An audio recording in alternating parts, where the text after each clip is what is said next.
Og velkommen YouTube til anden episode af Pokémon.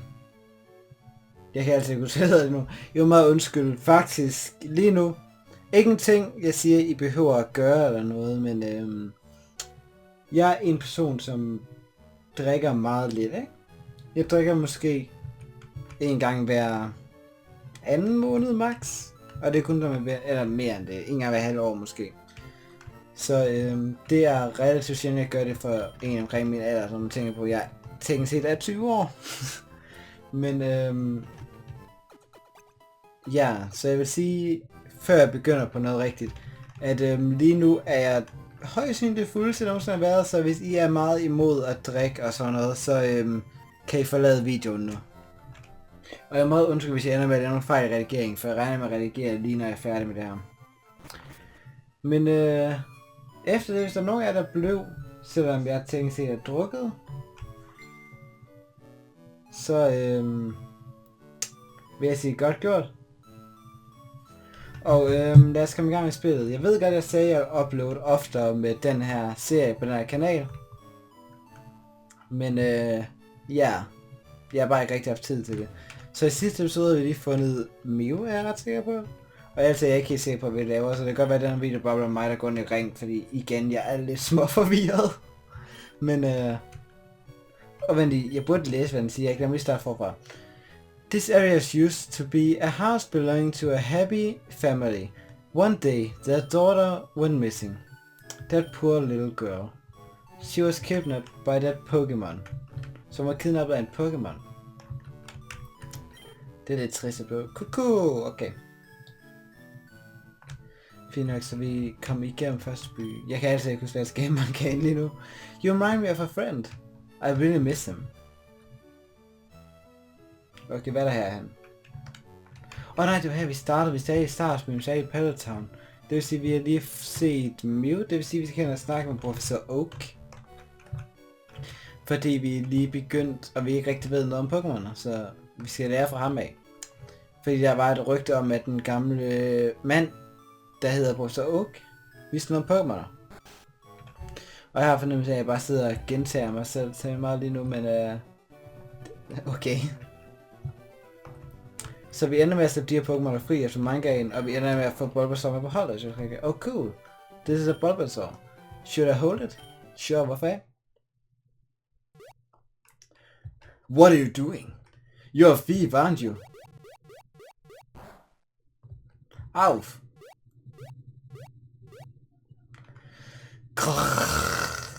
Ja, det er den nærmeste jeg kommer på at sige det der. I'm so sorry. I'll go look for them. Så nu skal vi ud og finde Pokémon fra Professor Oak, fordi vi kommer til at sætte dem fri. Jeg ønsker vi havde løbesko endnu, men så heldige er vi så ikke. Kuku. Så det var ikke den. Det er helt sikkert. Ved hvad, måske er det ikke bedst at spille lige præcis det her, når jeg sådan så at jeg er fuld, fordi... fordi jeg kan huske, der var en Cubone, og der var en Bulbasaur.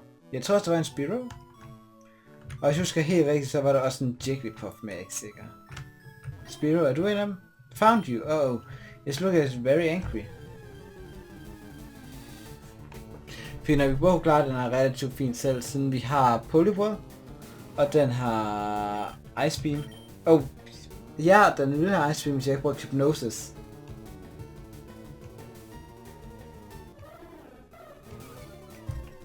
Men det gør ikke så meget. Vi bruger bare næste runde til at bruge vores Ice Beam.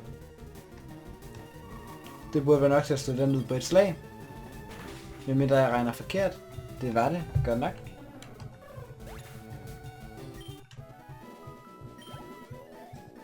Wow, et halvt level fra level 4, det vil jeg sige temmelig godt.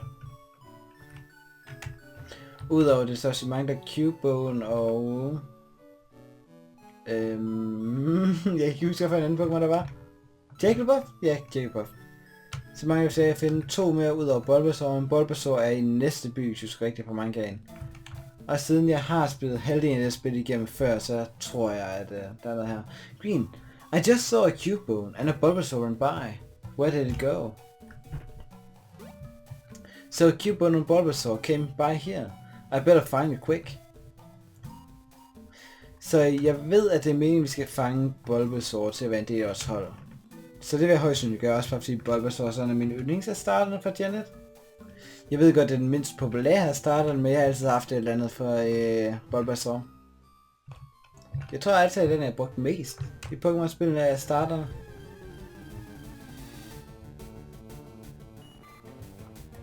Men det kan godt være, at jeg er nødt til at læse Pokémon mangaen igen, hvis jeg skal kunne følge med i helt præcis, hvad der er meningen, vi skal fange, og hvad vi ikke skal. Jeg ved, jeg sagde, at jeg havde tænkt mig at holde mig til, hvad jeg selv helst vil have, i stedet for hvad mangaen sagde. Men jeg vil stadig helst have en Bulbasaur, fordi Bulbasaur har et specielt sted i mit hjerte, som jeg er ret sikker på, at jeg sagde for et sekund siden. Så det I får fra en fuld version af mig. Jeg gentager mig selv. Og jeg gentager mig selv en masse gange. Her har vi Cubone. Okay, jeg kunne løfte rundt på den, ikke guys? Jeg kunne løfte rundt på den. Men jeg kunne også bare slå den bevidstløs. Det gør det alting meget lettere. Meget lettere. Så lad os gøre det. Jeg ved ikke om Ice Beam vil være noget værd mod en Cubone, siden den er ground. Men det var super effektivt, det vidste jeg faktisk ikke. Eller måske husker jeg det bare ikke lige nu. I var meget undskyld, hvis jeg ender med at lave en dum fejl eller noget, men det kan jeg ikke gøre så meget ved lige nu. Now, where's Bulbasaur? Someone beat me to it. I did see a squirrel in the lab. Så det er ikke rigtig noget, der er med i mangaen, men mens vi er ude og redde de her Pokémon, bliver der en squirrel stjålet fra Professor Oak. Og det er så hende, det ved vi så ikke, før der er gået et godt stykke tid. I mangaen i hvert fald. I det her spil virker til, at de fortæller os det sådan relativt med det samme, som det er jo en anden ting. Men det er fint nok, altså alt det her spil, det er virkelig godt lavet for et fanspil. Endda for et hack også, det er ikke engang sådan lavet fra bunden af. Where's Jigglypuff? Oh, forkert knap. Where's Jigglypuff? Så i mange sagde, undskyld, musen er på skærmen. Der er Jigglypuff. Heldigvis var den relativt at finde. Jeg mente bare, den var på vejen mellem den her by og den næste. Det var det bare ikke. Jigglyjig! Så Jigglypuff papir. Det er meningen, vi skal slå den ud. Så lad os bruge Ice Beam igen. Den virker relativt godt på 2 andre. En ting jeg altid har haft meget sjov med det her spil, jeg ved godt, at jeg går lidt off topic med, at vi kæmper med Jigglypuff, men er, at vi starter med, eller at han startede med en Poliwhirl.